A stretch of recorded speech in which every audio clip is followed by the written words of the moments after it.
Welcome back to the Hitting the Turnbuckle podcast. This is the Monday Night Raw review, the final 3 hour Raw of 2024.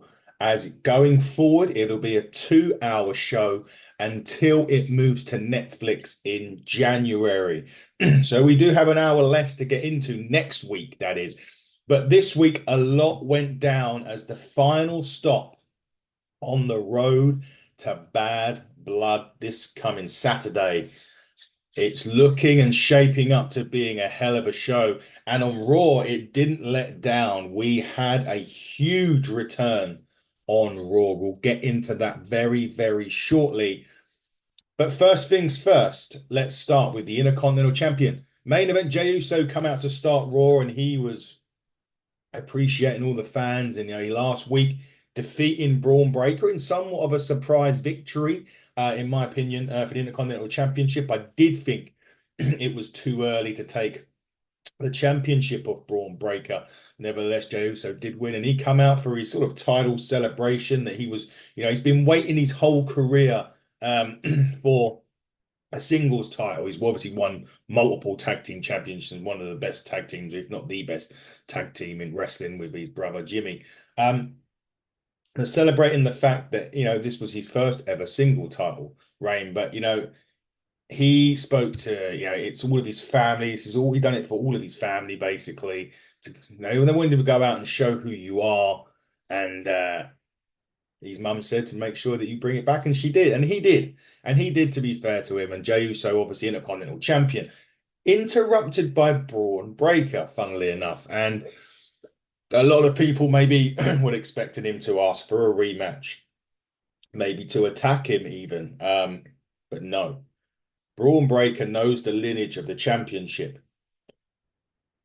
and he wanted to come out and actually congratulate Jey Uso. He was the better man that won the Intercontinental Championship last week. And yeah, he come out and showed his respects to Jey Uso, which is very, very interesting because you don't always see this on a Raw or a WWE or anywhere for that matter. When a champion has a celebration, normally they come out and congratulate them and either attack them, want their rematch, yada yada, that old usual stuff. But no, on this occasion, it was as simple as that. Braun Breaker wanted to come out and show respect to Jey Uso and congratulate him, and be the first to congratulate him as well on winning the Intercontinental Championship. So it was an interesting start, and it was one that kind of unexpected a little bit because, like I say, normally you expect an attack or a challenge and rematch, maybe the rematch that night, who knows? But no, a full-fledged respect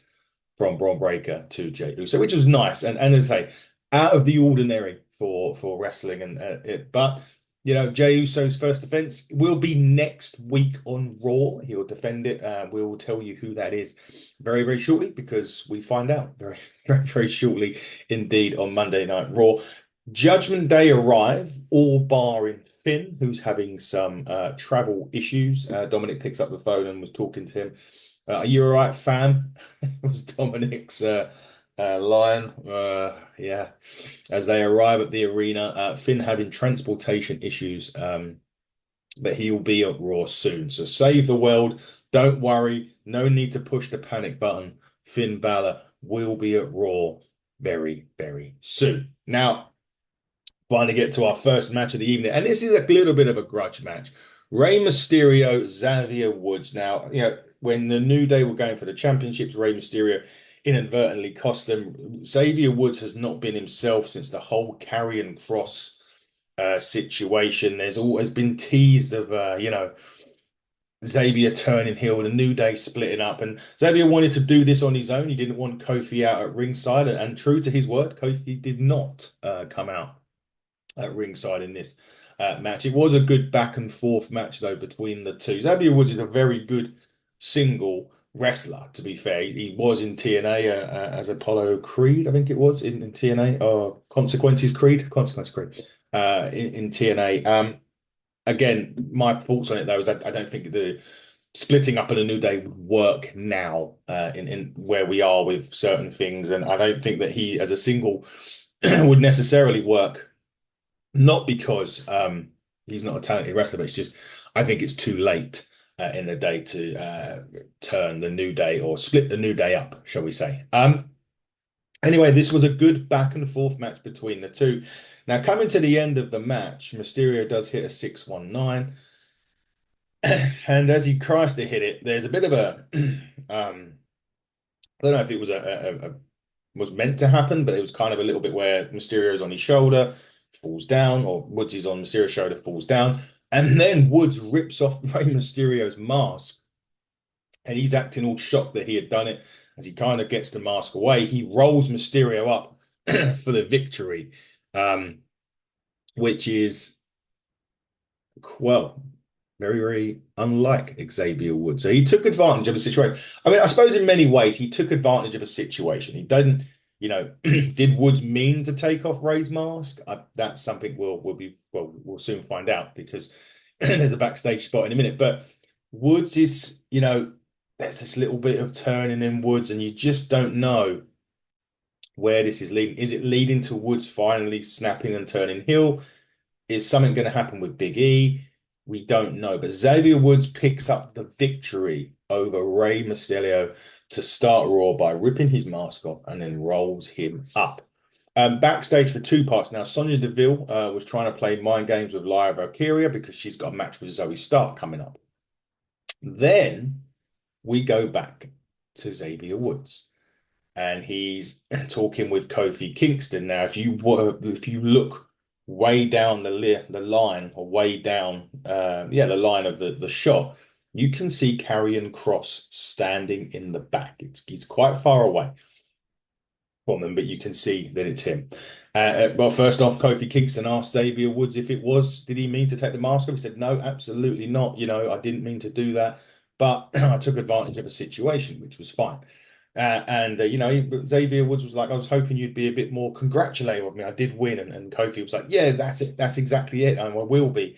And he said, even more so, I've just spoken to Jey Uso, who offered me the Intercontinental Championship match next week. And Xavier Woods was like, oh, yeah, I'll be there. We'll watch you ascend again to the top. And he said, no, you don't understand. He offered it to me, but I want to give it to you. And Jey Uso agreed. So next week on Raw, it will be Xavier Woods, Jey Uso for the Intercontinental Championship. and Xavier Woods at this point is all excited. He's like, I can beat him. I know I can beat him. And Kofi was like, well, you know what? I know you're the quarterback in this team at the moment, but I want to be out there next week. And he agreed. And then Xavier Woods said, well, you've got Chad Gable later on tonight, and we know American Made is going to be out there. So let me be in your corner tonight. And he agreed to that. So Xavier Woods, Jey Uso, Intercontinental Championship next week. We know Xavier Woods is not going to win the Intercontinental Championship next week, but could next week be the week where Xavier snaps? Well, that could be. First 2 hour Raw. They've got to do some stuff on this. There's a lot can go down. I would be interested, just as a side note, to see the rating. And I know we talk about ratings and it does annoy me, but I will be interested to see if the rating changes a lot from whether 3 hours and how much of a negative impact that 3 hour does have on the rating. It'll be interesting to see if anything else, but we will wait next week. But Xavier Woods, Jey Uso next week on Raw for the Intercontinental Championship. As mentioned just before that, not Zoe Stark. Sonya Deville was playing mind games with Lyra Valkyria ahead of a very competitive women's match on Raw between Zoe Stark and Lyra Valkyria. This was really good. I like these both. I think Zoe Stark's quite underrated. She does get a little bit of unnecessary hate online. I'm not sure what that is for, but I like Zoe. I think she's got the look. She's got everything that WWE would want. And I really like that. I really do. I think that there's more to this. I think there's more to Zoe Stark than what we're seeing at the moment, for sure. Lyra Valkyria's also got a good look as well. She's good in the ring. So these two had a really good match, and it actually ended with Deville hitting Lyra Valkyria with the sliding knee behind the referee's back. And the Z360 picked up the victory.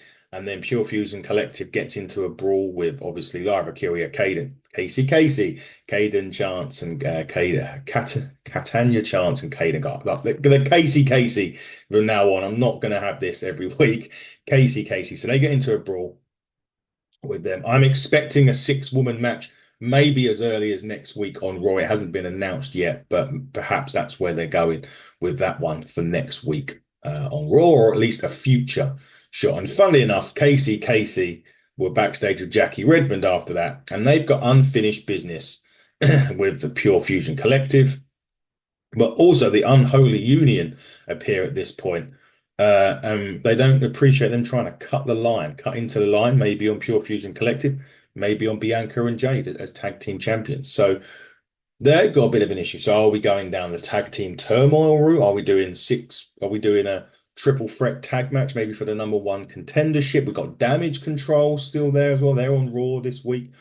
There's a bit going on in the women's tag team division, which is good to see, actually, because we have a lot of times where, there's not a lot going on. So it's good to see there's a lot of women, a lot of action going on in the women's division. NXT, of course, are cooking with the women's division. Stephanie Vaquer, Julia, all there tonight on NXT, on the first on the CW. Shawn Michaels has got Roxanne Perez and Julia, I think, kicking off the show for the women's championship, along with some big surprises.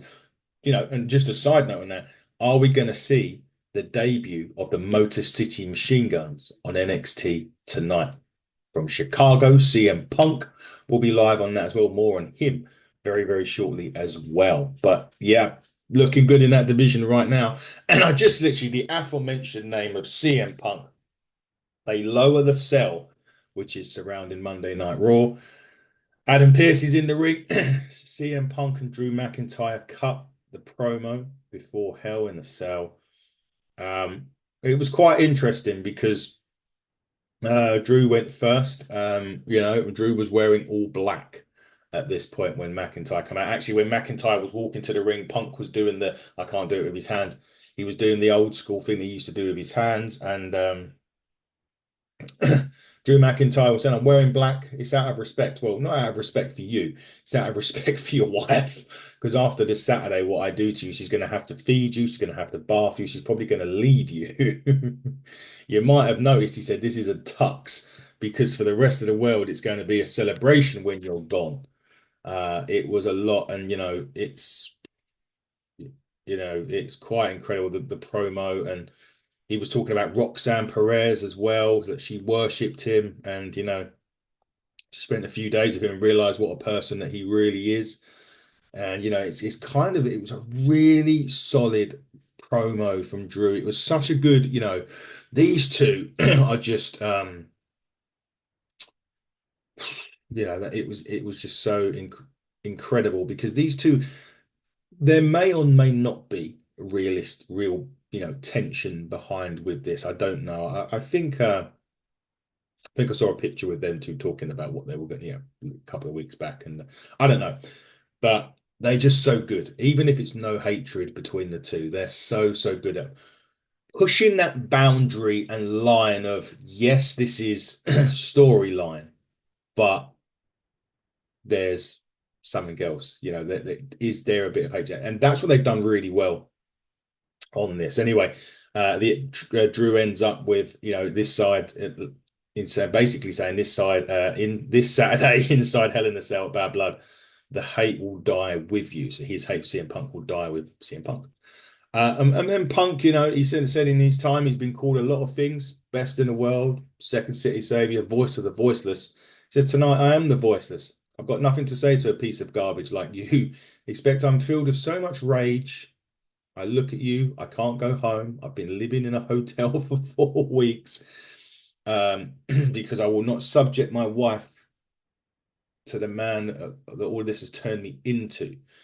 It's really, he calls him a son of a bitch. You've turned me into this vicious fictitious boogeyman. All my harshest critics accuse me of being. And he finishes it up with basically saying he will see Drew McIntyre in hell. And I really, really love it. I think this is a great way to build this feud, to kind of, to end the feud. It was a great final promo from the two. Yeah, they've just delivered. I mean, Drew McIntyre's been doing his best work in WWE this calendar year for sure. Um, the Punk thing, the Punk coming back, it's been nearly a year now. We haven't seen a lot, obviously, due to the big injury they got at the Royal Rumble, which of course was done by Drew McIntyre. So this has kind of been nearly 9 months in the making. So we've had two matches, it's one each. This is the rubber. I think Punk wins it. I do. And I don't know what happens to Drew McIntyre from there. That's the other thing. I don't know what happens to McIntyre after this. Punk, potentially Gunter, potentially somebody else who we'll talk about in a minute.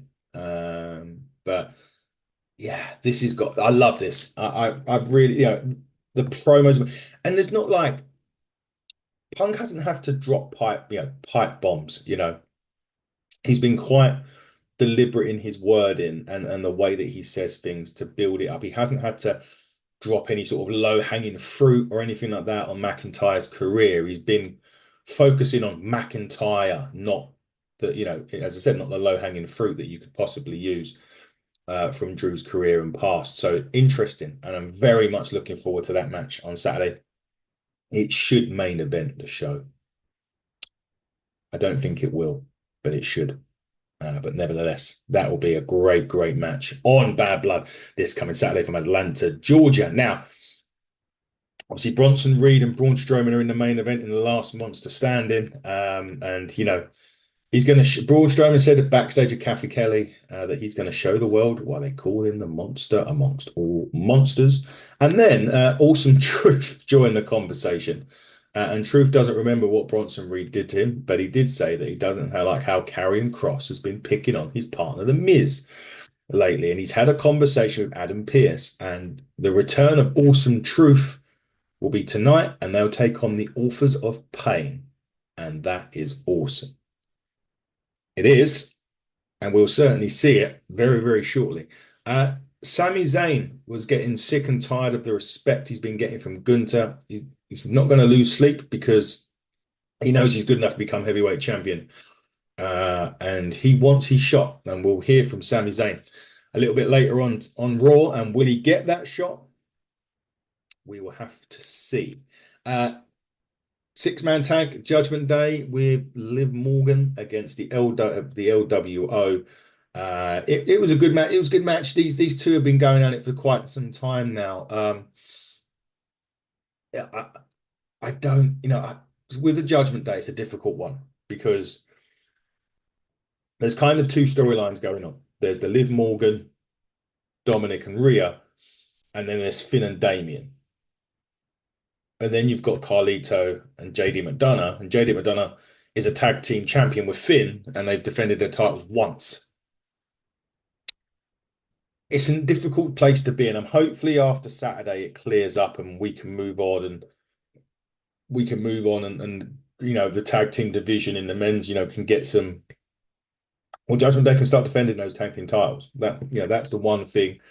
Carlito's there as well, and it's just and the LWO have pretty much done nothing, and that's a shame because Selena Vega, a part of it, she's very, very good and very, very talented. Another one, what we're talking about on SmackDown, the SmackDown review, when we're saying that how they can benefit from having a secondary women's championship, like an Intercontinental Championship or US Championship.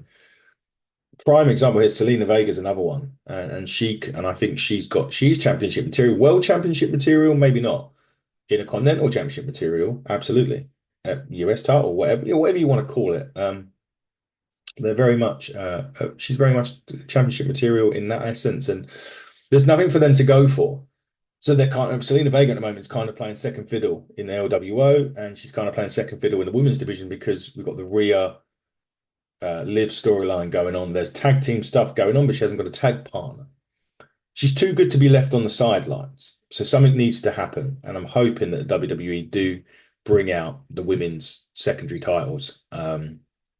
like the IC or United States, or they can call it whatever they wish. But because it's preventing Selena from doing anything of note, and she's far better than that. That's my opinion anyway. This particular match ended. The referee got distracted by Liv Morgan. No surprises there. Finn Balor shoved Joaquin Wilde off the top turnbuckle, and McDonough connects with the devil inside to pick up the victory. However, we hadn't finished because the Judgment Day then got the mic, and Finn Balor was saying that he heard what Damien said last week, that you're going to rip out my heart, and you should know that he doesn't have a heart. But he's going to prove that it was that Damien that needed me all along, and that the Judgment Day never needed Damien Priest. Liv then said, and I'm going to prove that I'm the home-wrecking, man-stealing, heartbreaking, title-taking, greatest women champion of all time. And Rhea at Bad Blood, Daddy Dom is going to walk into that shark cage. It's quite interesting because, it was a very Ric Flairish promo from Liv Morgan about that. But anyway, Rhea Ripley at this point come out and said that I was with Dom for a very long time, and I know all about his dirty little secrets. If you could please bring the shark cage for some dramatic effect, one of them secrets is that Dom, you're extremely, and when I say extremely, I mean extremely, extremely claustrophobic. So a Bad Blood, when you're locked inside this shark cage, crying, soiling yourself, cleaning yourself off with your brand new merch, you can have the best seat in the house as to watch your little girlfriend realize that when it's in time all alone, she's not as good as me. And you're gonna watch as I win that title I never lost. But for tonight, I think we're done talking. But the Judgment Day ended up laying out the Terror Twins to close that segment, which is unfortunate. I don't know. I don't think I'm ready for Liv to lose a title yet. I feel as if she's still got some mileage in there as champion. Rhea, the weird thing is, and this is kind of an issue, is like what happens after, because you can't go on again to, well, I think it's Survivor Series, is it not? Which is quite a long way away. To War Games. I don't think that's a War Games match at all. I don't know. Do they do a Saudi show? Maybe they go to Saudi Arabia. Maybe they do a Saudi show before Survivor Series. I think they do actually. I mean, Crown Jewel or something's before then. Do they go to Crown Jewel and do it one more time? Don't know. I just don't think that it's time for Liv yet. But then I don't know what happens to Rhea after. That's the other side of the equation. And the same, Damian Priest, Finn Balor. Well, Finn needs to concentrate on the tag team. I can see maybe Damian defeating Finn and Rhea retaining against Liv retaining against Rhea, and then Damian Priest could maybe go after the Intercontinental Championship from Jay as a respect match. Finn can concentrate on perhaps tag team titles and start defending them a little bit, so we get some tag team title action on Raw. But I just don't see what's next for Rhea Ripley. Even if she wins, even if Rhea wins the match, who has she not gone against already that we would want to see? That's the big problem there. I think that is a problem. And then if she doesn't win, what happens next? Does she go after her one more time? Is there something else? What do they do, like a couple of draft picks or something, or swaps or something like that? Because it's just right now, it's difficult to see where they go from there. If Rhea wins or loses, it's so difficult to see what happens next. I don't know, but nevertheless, we'll find out what happens next on Bad Blood this coming Saturday. I thought we had some unfortunate news. WWE Hall of Famer Pete Rose has passed away at the age of 83. That's a real shame. Pete Rose was hilarious in WWE Royal Rumble in the ring. Kane's pyro hits. He jumps out. He got more tombstones than most people have ever had in their lives. They were the memories of Pete that I remember. Obviously, there was a lot more memories. Pete Rose was a baseball player or something over in America. I don't know with that, but obviously condolences to friends and family and everything else in between. Damage Control were next. They said that last week they beat the Unholy Union. And they've also got those kind of setting their sights on Jade Cargill and Bianca Belair. So, they're always saying that Damage Control hasn't been the same since they lost the tag team titles, and the only way to transform Damage Control is to get those titles back. And they did say that they are still the most dominant force in the history of the women's division, and they're in Bianca's head, and they'll be living rent free in your head when we take those titles back. So Bianca and Jay they've got their opponents ready, which will be Damage Control again. Yeah, they were the ones that beat Damage Control and took the titles away from Damage Control. So it's yeah, I can see that. I'd enjoy that rematch. I think that would be good. Obviously at Bad Blood, Bianca and Jade have kind of been relegated to hosts, which is a bit of a strange one.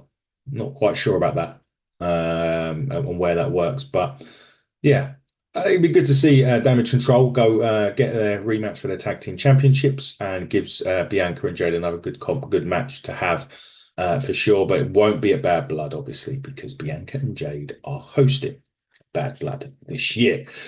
Now, earlier on in the night, we mentioned Kofi Kingston would take on Chad Gable, and it was a fantastic match. As you could put, Kofi and Chad are very, very good in the ring. The chemistry's great. They work well. Chad is just, yeah, I mean, he's a champion. I don't care. He's not got a championship, but he's a champion. He's brilliant. I think he's fantastic, and he hasn't got his flowers yet that he deserves. But this match was good. Obviously, Xavier Woods is at ringside as well as American Made, and that is kind of where the match turns because at one point the referee got distracted by Ivy Nile, and as Kofi goes to Trouble in Paradise, Woods actually trips Gable from the outside, which leads Kofi to miss. Chad Gable connects with the Chaos Theory and picks up the victory. So again, we are seeing more and more of this Xavier Woods issue, shall we say? Which is, when's it going to happen? Is it going to happen? I don't know. But yeah, it's an interesting one. But he did cost Kofi. So does Kofi inadvertently cost Xavier Woods next week at the Intercontinental title? And is that where we see the turn, perhaps next week? We'll see. We will see. It's interesting. But yeah, it could happen as Kofi Kingston could inadvertently cost Xavier Woods next week, which then Xavier Woods snaps and attacks Kofi, perhaps. There we go. But this week it was Xavier Woods getting in the way and costing Kofi Kingston the match against Chad Gable. But we don't care because it's Chad Gable. In terms of the Wyatt Six this week, there was another QR code. It was all about forcing their hand. So they're obviously on their way back. But who or what are they targeting? My gut feeling on this is that they are going for Judgment Day. That's exactly what I think is going to happen. They will go after Judgment Day. It'd be Uncle Howdy, maybe Finn. I don't know how they're going to work it, but that's my pick. That Judgment Day will maybe both members of Judgment Day will win, and they'll have a celebration on Raw on Monday and 2 hour Raw, and it gets cut short due to the returning Wyatt Six. There we go. There you go. There's a giant. And Nikki Cross has got Liv Morgan. Yeah, I'm happy with that. I'm sticking with that. Wyatt Six next week, target Judgment Day. There we go. You heard it here first, ladies and gentlemen. We did get some unfortunate news that Ilya Dragunov tore his ACL over the weekend, a live event, 6 to 9 months that he's out for. We wish, obviously, Ilya a speedy recovery. That's a nasty one. It puts him obviously out for the rest of the year. It's around Mania time, maybe, that we'll see him again. That's coming around pretty quick. We're at the back end of this year already, so we're getting onto that road. Soon as Survivor Series finish, we flick that switch and we head into the road to WrestleMania, because that goes through the Royal Rumble and Elimination Chamber, of course. But we're not long until we're on that road again of WrestleMania. How mad is that? It was only like, I only feel it was yesterday we're talking about Cody Rhodes, Roman Reigns at WrestleMania, and now we're heading into the season again, or the road to WrestleMania, which is crazy. Absolutely crazy. But best wishes to Ilya Dragunov. We hope for a speedy recovery and to obviously heal up that torn ACL because that's a nasty, nasty injury. Now, Gunther was walking to the ring at this point, and you saw a sign saying, "I'm here for Wade Barrett," and Wade Barrett was absolutely loving it. And to be fair, I only mentioned it because it was just funny as Gunther was going into the ring.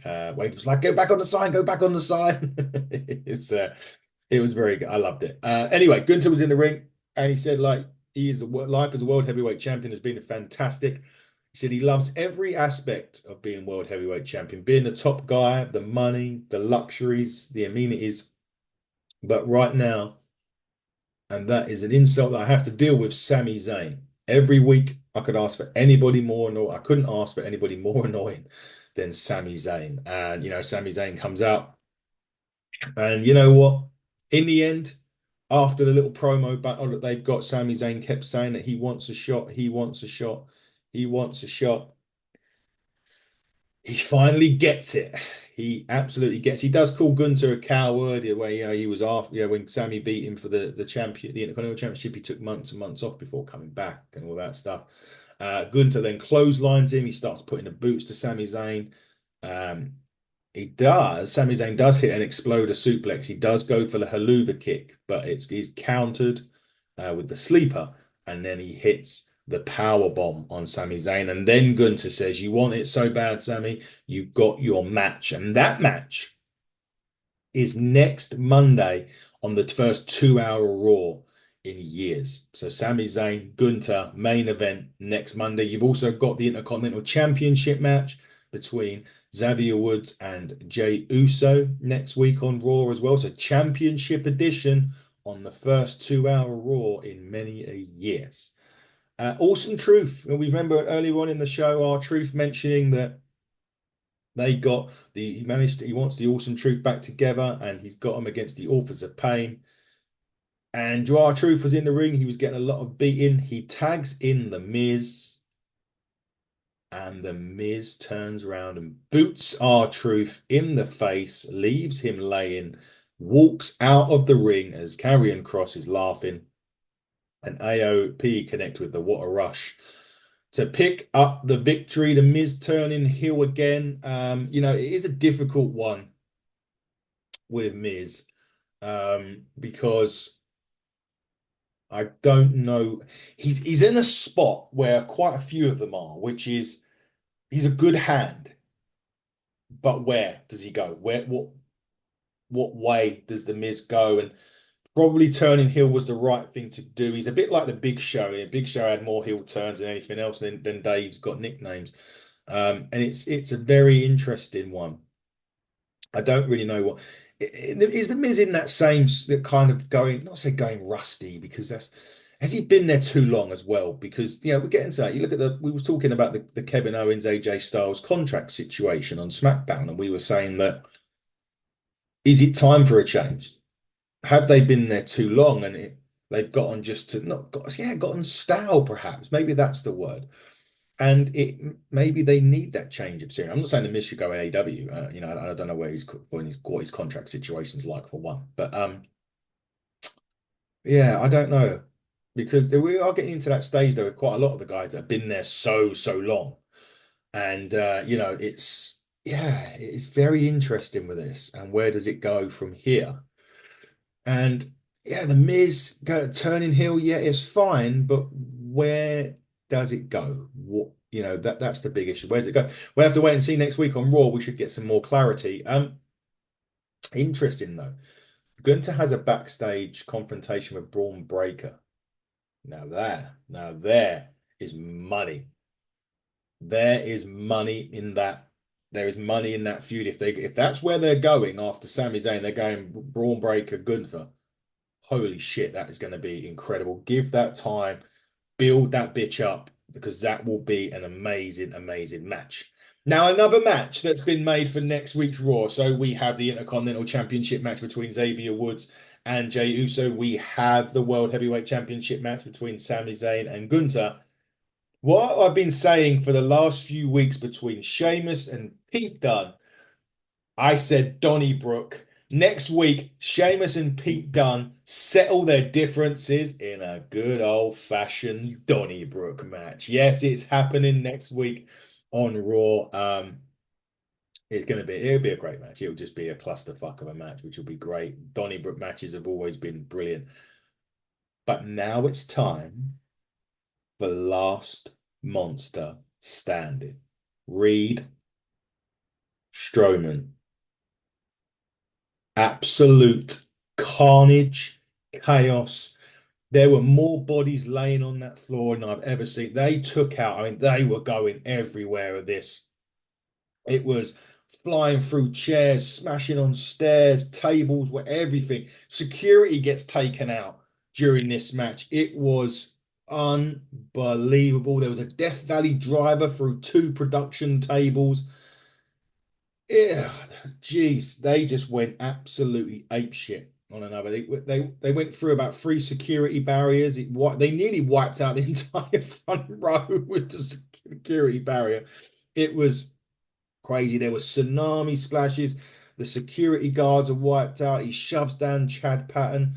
Strowman wipes everybody out with a flying cross body block, and he rolls Reed and Chad Patton back into the ring. He ascends to the top turnbuckle. Reed and Strowman are trading blows at the top of the turnbuckle. I bet you all know what's coming. Here comes the superplex. Boom. Boom goes the ring. The ring explodes as well. And then, Reed is crawling. The steel steps are in the ring. Reed is crawling to the steel steps at a count of 8. Strowman is struggling. Seth freaking Rollins returns, gives gives Reed the curb stomp onto the stairs. He stands there in his sports jacket or tracksuit as Strowman makes it to 10 and wins the last monster standing because of Seth freaking Rollins, who has returned to Monday Night Raw to get his revenge on the man that put him out, that man being Braun Strowman. Incredible match, incredible main event. Seth Rollins returning at the end of it. Now that puts a lot of into perspective going into Bad Blood, because obviously he's going to have a match against Braun Strowman on Raw. But there is also the fact that Punk and McIntyre are going to be locked inside Hell in a Cell. Does Seth get involved in that in some way as well? Because he doesn't like both of them. We know that. Where does it go from here with Seth freaking Rollins? Crazy times as we head into Bad Blood this coming week. And in fact, I'm going to do my predictions now. I'm going to get the card up for Bad Blood, and I'm going to do the predictions of the show. So just excuse me for 1 minute while I get the card up for Bad Blood as it stands today. Anyway, as it stands as of Tuesday morning. So if a match gets added, a match gets added. But I don't think there will be. There is 5 matches currently on the card. So we'll start from top to bottom. So match number 1, this is according to Wikipedia, who never lies. Liv Morgan, Rhea Ripley for the Women's Championship Day. Dominic Mysterio will be locked inside the shark cage. Dominic's getting out of that cage. He's either getting out of that cage or he'll have some weapon in there that he will pull out and he will give to Liv Morgan. And Liv Morgan, in my opinion, retains the championship. That's my opinion on that. Liv Morgan retains over Rhea Ripley. Damian Priest versus Finn Balor. I think Damian Priest wins that. Or does he? Because I'm just thinking of Wyatt 6. Does Finn win it and they have a celebration on Monday? Ooh, sheesh. They could still have the celebration on Monday with Liv wins it because she's still the women's champion, right? Yeah, we'll do that. Damian wins it. They still have a celebration Monday with Liv Morgan. Wyatt 6 comes out. That's it. Cool. McIntyre, Punk, Hell in a Cell. I'm going Punk. Yeah, I think Punk's going to win it. Be a great match. There's going to be blood in it, but I think Punk wins that one. It's going to be does Seth get involved? I think not. I don't think he does, just because he's got stuff with Bronson Reed going on. So I'm going to say Punk wins it. They both bleed. Seth doesn't get involved. Nia Jax Bailey for the Women's World Championship. Nia Jax retains. Tiffany cashes in. I think she cashed in. I think there's enough meat on that storyline now where we saw it this week on SmackDown where Nia Jax grabbed her by the throat. I think there's enough now to move Tiffany and get her to cash in that money in the bank shot. So Tiffany cashes in, Nia beats Bayley, Tiffany cashes in and wins the women's championship. Cody Rhodes and Roman Reigns versus the Bloodline. Ooh, ooh, ooh. It's interesting because of everything going on with KO and Randy as well, and obviously Tama and Tonga sounds like a fucking cartoon. Um, they're going to be at ringside. I think the Bloodline win. I think Solo and Jacob win this. And it's going to be maybe Kevin Owens either inadvertently or deliberately costs Roman and Roman and Cody the match. That's my opinion. So Bloodline wins. Takes us to Survivor Series. And I think that at that point, this is probably where, at the end of this match, because Roman loses it, I think this is where Roman knows that he needs the OG Bloodline Black. That's what my belief is. That will be where I see it happening. And he knows at that point that he needs the old school. He needs the family back at that point. That's my belief anyway. So we'll see. Raw's in the books, last 3 hour Raw in a while now until January when it moves to Netflix. So we've got 2 months or so, 2 or 3 months of 2 hour Raws. I don't mind that. As I said, it'll be interesting to see the rating and all of that stuff. So yeah, looking forward to that. And looking forward to this week. We've got a lot coming up. I'm going to run off what we're in, not what's being released this week, but what we're recording this week in terms of interviews and stuff like that. We do have former NWA star Psycho Boy Fodder tonight. Tomorrow we're recording another top 10, the top 10 wrestling storylines with streaming sensation Mr. Tesh joining us on that. Looking forward to that. We're also sitting down and talking to the owner of NWA JCP, Joe Kazana himself. We'll be sitting down recording with him this week as well, as we will be recording this week with Vince Russo.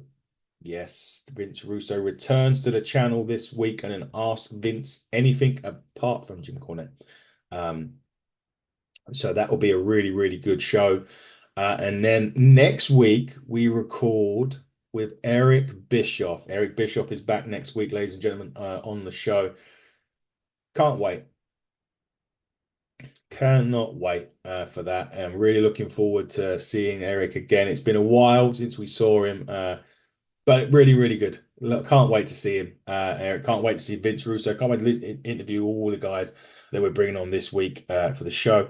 Also, very much looking forward to the top 10 with Mr. Tesh as well. And all of our review shows. We've still got so NWA, we will be reviewing it. We did mention on SmackDown, we wasn't sure. NWA's back on X, 6:05 Eastern, 11:05 UK time tonight. So we will be reviewing NWA. I believe it'll be late on Wednesday. Fee has a show on midweek. She's got a show on a school night, of all things. Fee, how dare you? She'll also be joining me for the interview with Psycho Boy Fodder as well. But yes, NWA's back. We'll be back with SmackDown. Obviously, Dynamite. We'll be back with Gary Joe on this coming weekend as well, talking all things AEW and a big overview show on Sunday. Looking forward to that. Lots going on the hit. I'm looking forward to my holiday next week, even though I'll still be podcasting and we'll still be doing it whilst I'm in a hot tub for a week. But no, looking forward to everything. Looking forward to bringing it all to you. Big thanks to you all. Hammerstone interview is blowing up like crazy from last week. Big thanks to everyone watching that. Big thanks to TNA, obviously, for giving us the opportunities and everyone involved in that side. Now, keep us on lock on socials at HTT Buckle on X, on YouTube, and on TikTok. Hitting the Turnbuckle podcast on Instagram. And we'll be back with some more interviews and review shows this week. But until then, everybody, buckle down, stay safe. Goodbye.